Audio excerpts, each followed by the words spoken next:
Our next speaker is Andreas Graf, CFO of VIP Mobile. VIP Mobile is one of the most innovative companies on our mobile market. Andreas has passion for old-timers while having a strong vision for future. Also, Andreas is deeply involved in controlling as one of the authors of famous book, IGC Controlling Processes. His speech will be about touchpoint net promoter score on one side and digital controller on the other side. Andreas Graf.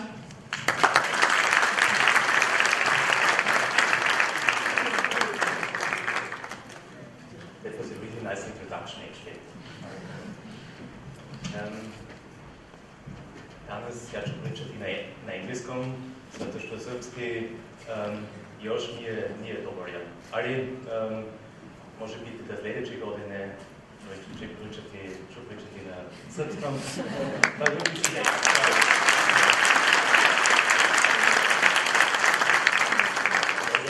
The Austrians that can really speak perfectly, so I'm always a bit embarrassed with mine. Anyway, what I was bringing today was I thought I'd show you a bit what we are doing on the customer front and maybe take this as an idea how to also get some maybe instant feedback on finance and controlling work in the company, because a lot of times we are doing, let's say, very long time and very structured processes. And I think from time to time it's also great to do something which is a bit more ad hoc and a bit more out of a moment, and it's also a bit of a chance to surprise the internal customers and do something which they were not aware of. And I guess also sometimes then you can take some learnings out that otherwise you wouldn't get, because we are not continuously asking for feedback as we are working. So the concept that I was bringing was from what we just introduced was the touchpoint net promoter score. And maybe the first question would be who is familiar with the concept of a net promoter score in the audience? You can just raise the arm. Okay, we have. So it's good. Then it's not going to be boring.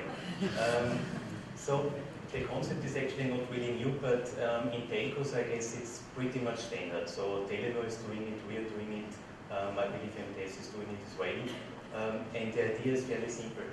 So you're basically asking your customers, if you give a rate on 1 to 10, about the interaction, about the perception of the brand, about the operation, would you recommend, what would be your grade that you would give to this company, to this customer interaction on a scale of 1 to 10?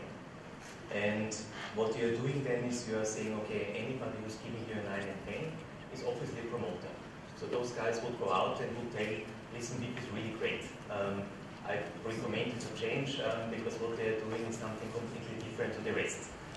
If we have feedback that is going from a 7 to an 8, that's a neutral score, meaning those customers will not recommend you, but they will also not complain about you. And the focus area is actually the customers that give you from 0 to 6, because those ones, if they are on 0, they obviously have something which is very hard to fix and something which is not going to make them stay with you unless you really fix it.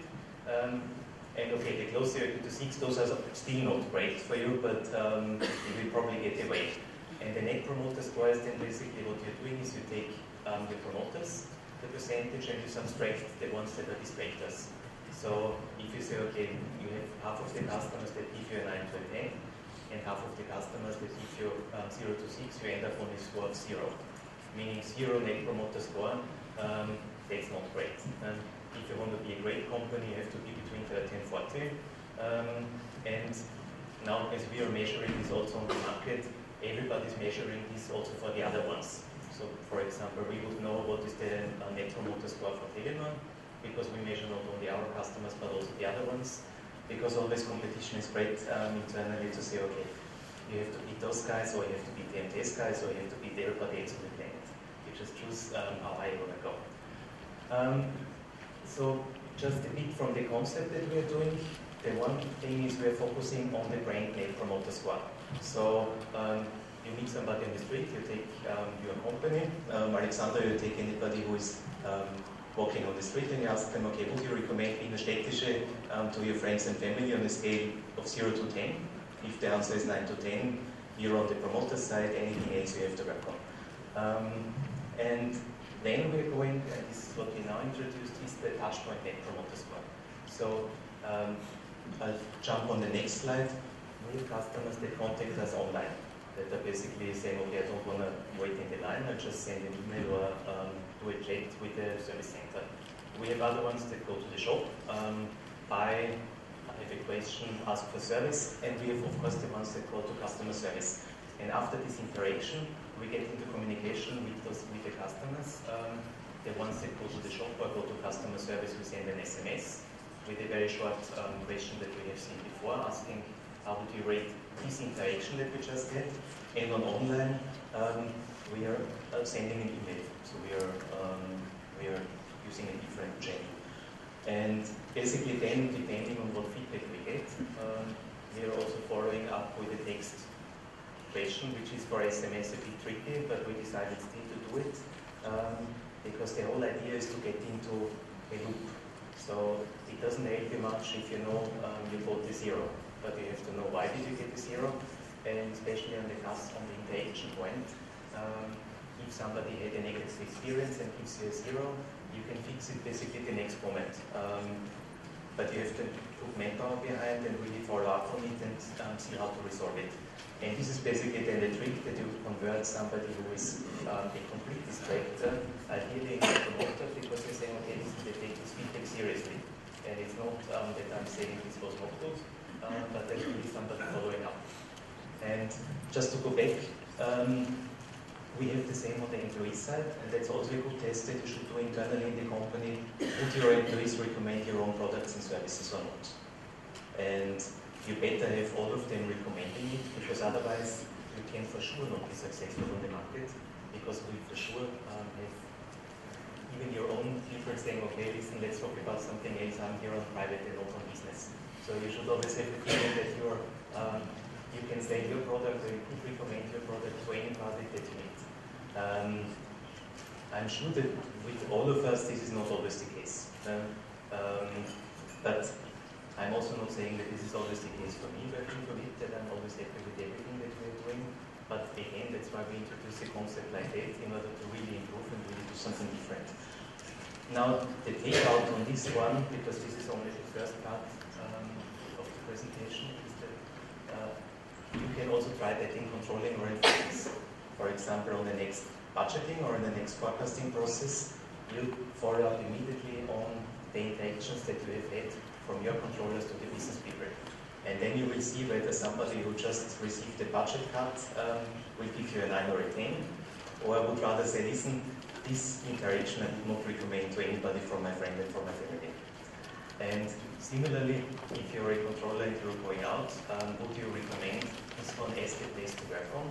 Because you can do things that in a lot of other companies you couldn't even dream of. So that would be maybe the takeout that I would apply on this one, to say, try this one out because it doesn't hurt, and it's something where you get instant feedback on one of the processes. The really famous, but probably a bit boring book that was recommended before is doing this in a bit more structured way. So that one is really saying that, okay, do a process review, analysis and all of that in order to see where you can improve and so on. That's brilliant, but sometimes you don't have that much time, so you just basically do an ad hoc check on what could be done to get there. Moving on, so this basically, sorry for the email before, it's a pop-up of course when we are doing the Net Promoter Score for the online contact. This is what I was just explaining basically, and the idea is basically that once you have received the feedback, that you follow up on all of the negative recommendations from your customers and see what is the force behind, what's the driver behind, and then of course try to work it out. This sometimes can be quite a lot of analytics. Why? Because of course we are keeping track of all of our customer interactions through our customer relationship software.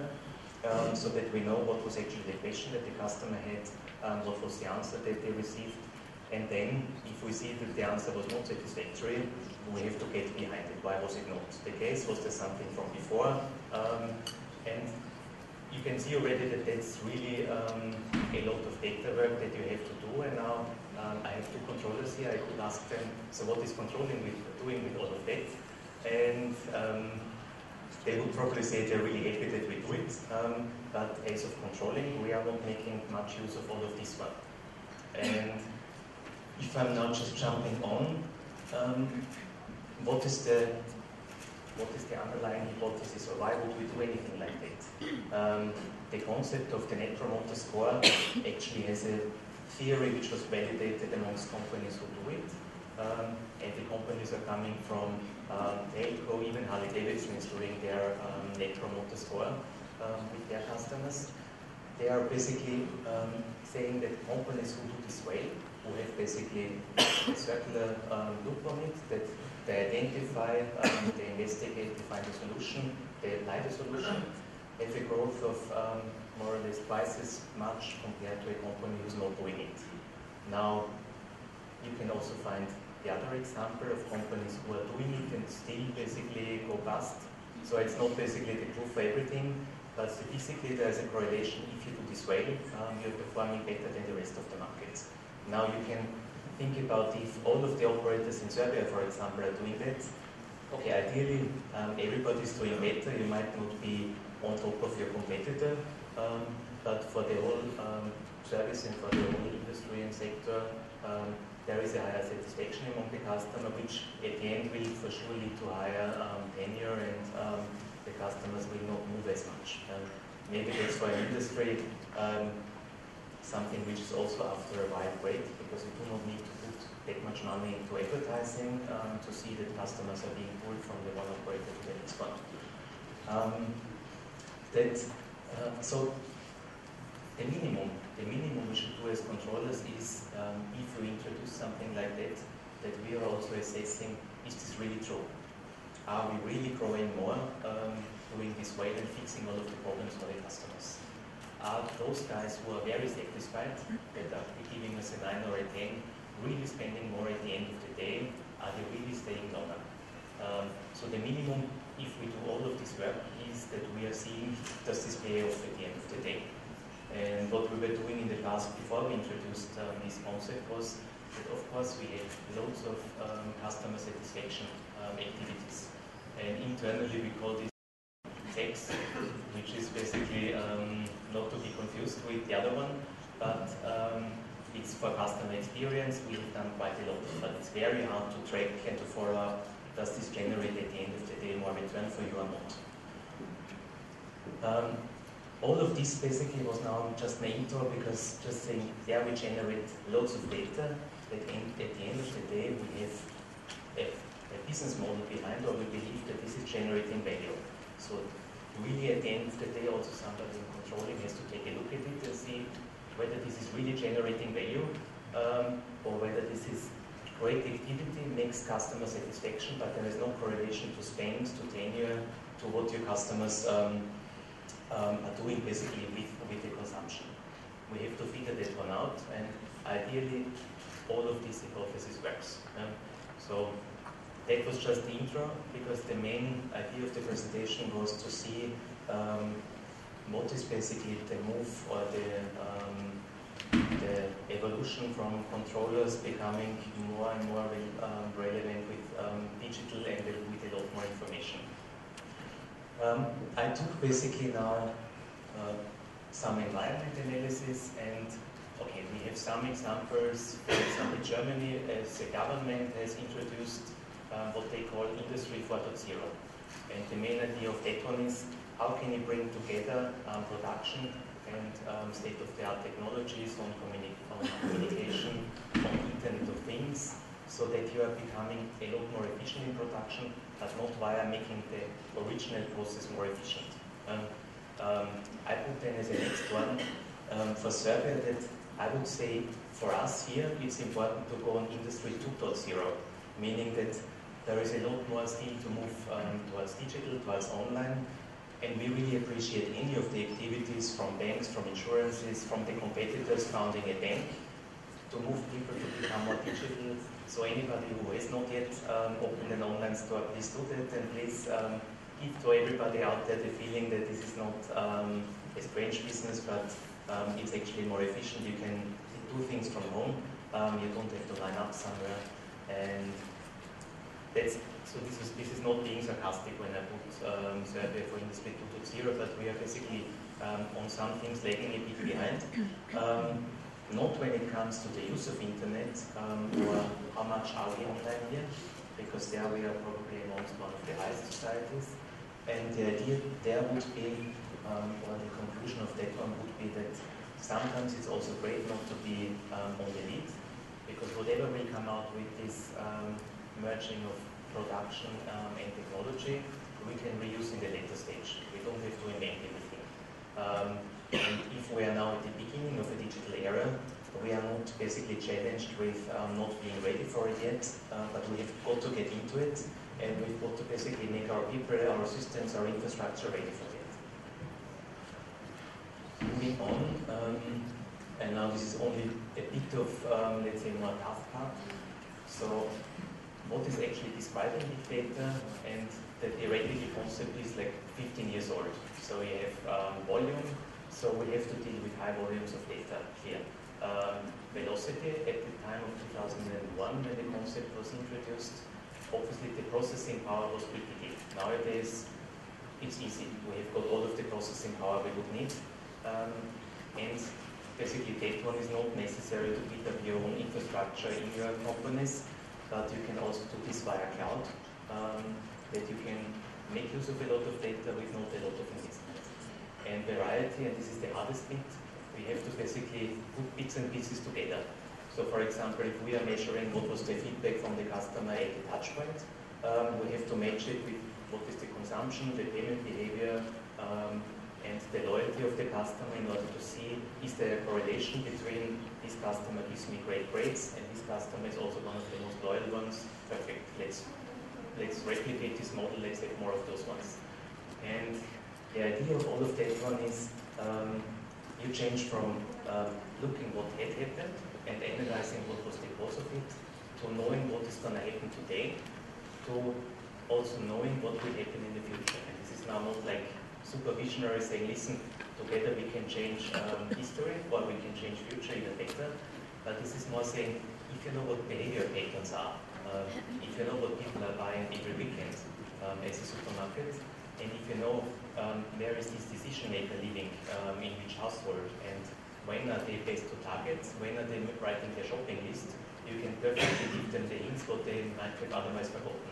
So this is basically the part where we have got to go to. That is, we are predicting what's going to happen. And I was also bringing just 2 examples there, and this is like quite disruptive examples, and you don't have to be very disruptive, so this is more a matter of those are nicer to take. The other ones that are less disruptive are a bit more boring maybe. But you can take, for example, Netflix, and Netflix, who knows the company actually? Okay, we have a few, also good. Netflix used to be a video distributor in the United States, which was basically mailing via post DVDs to customers that then watched the films, gave the review and sent the DVD back. And this was the business model which you could say from nowadays, it's like a joke. I mean, it's big pain, but for the customer it was better to pay $20 for one video that you're never going to watch a second time. And the more important part was, okay, you were also not sure whether this was any great film or not, but Netflix was providing, for example, recommendations from their customers. So that's a bit like if you're ordering on Amazon, and Amazon knows, everybody knows it, Amazon gives you, when you buy something, what were customers buying that also bought the same product, which is it really usable? Maybe if you're on music, maybe if you're on books, you might find people that have a similar taste. But it's not perfect, because that's very subjective to are those customers that are recommending real customers, or are they just basically hired agents and so on? Not perfect. Netflix has around 2,000 employees, and they're all sitting somewhere in California. and about 1/3 of them is only developing prediction models. What is a customer that loves, let's say, Star Wars? What are they very likely to watch as a TV series? What is one that is watching, okay, I'm obviously watching 2 weird films, I don't even dare to tell what I'm watching. What is a customer that is watching 6 Feet Under, gonna watch next as a series? So the whole company is about making the best proposal to the customer, and all is on streaming. So if you don't like what you're being proposed, you switch it off the instant. So they have to be very good, because to them it does not help if customers switch off the film after 10 minutes, because that was a background recommendation. In order to improve, this company also introduced their Netflix contest, where they asked, if anybody is out there that can produce a better recommendation model, you get $1 million. Why? Because it's their business model. There is nothing better to do than a good recommendation.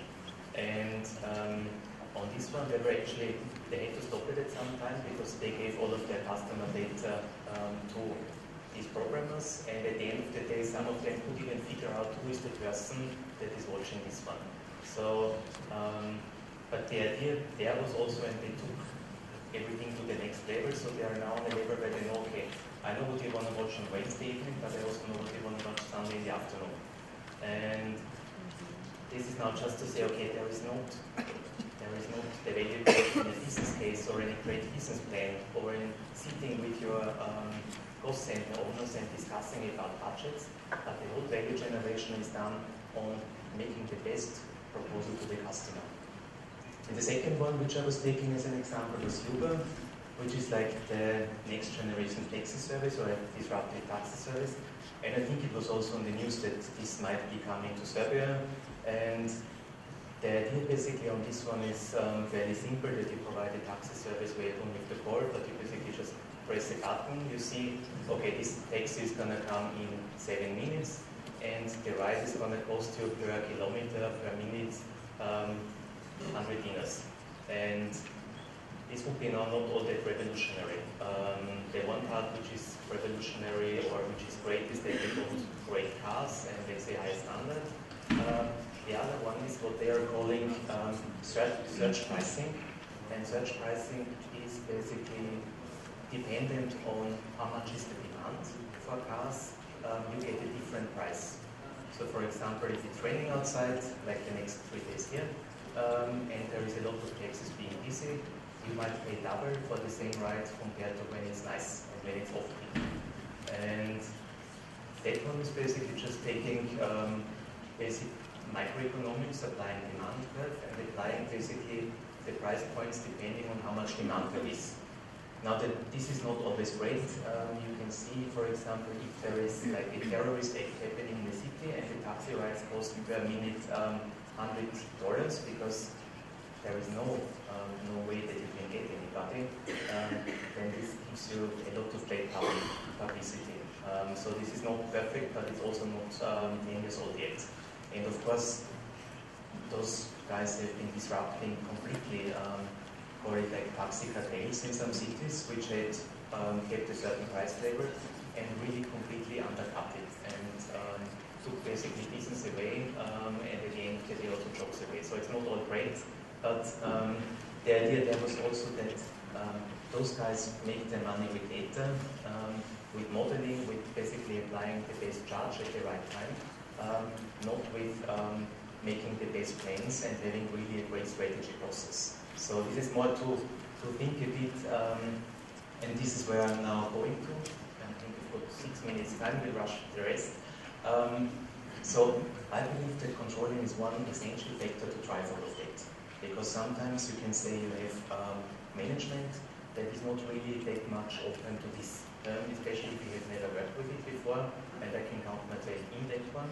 I'm not the one that was growing up with all of this interrelated information, but I was more growing up with saying, okay, listen, if we have this many minutes in our network, we need this many sites on air and this much investment, and this is the correlation. And then basically it took us some years to cut that there might be a correlation, but see that you can generate the traffic not at the time when everybody is using the traffic, and so on.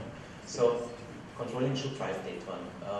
Controlling should also be driving the challenge from explaining what had happened to telling what will happen if we are not going into this or into this direction.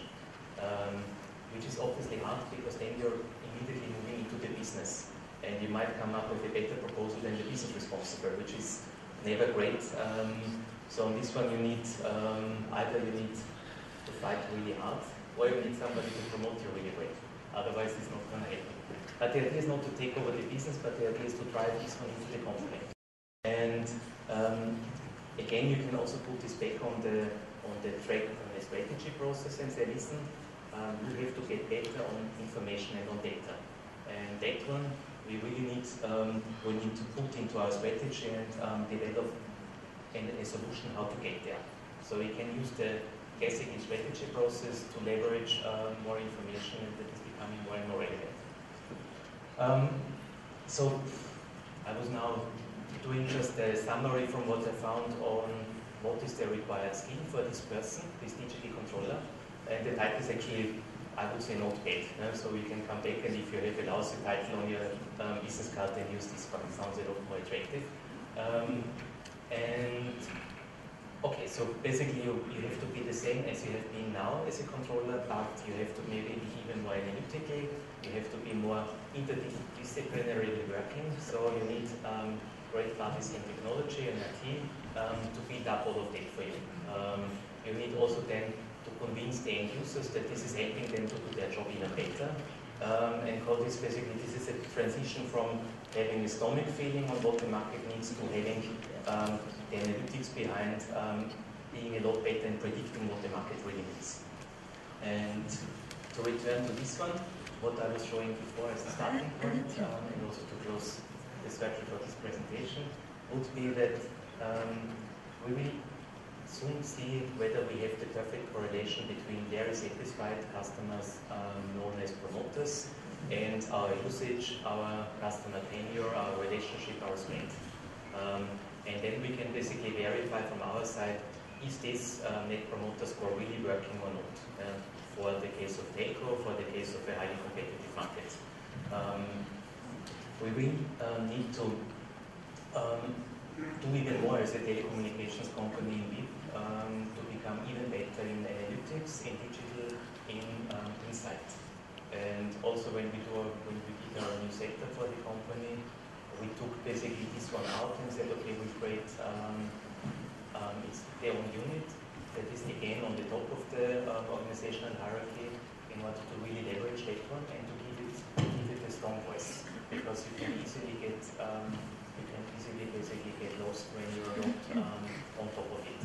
And of course it takes, and this is my last message, it takes I think the finance community to see this as a great opportunity, to build more skills and to grow basically from a very process-driven controlling to a very insight-driven controlling.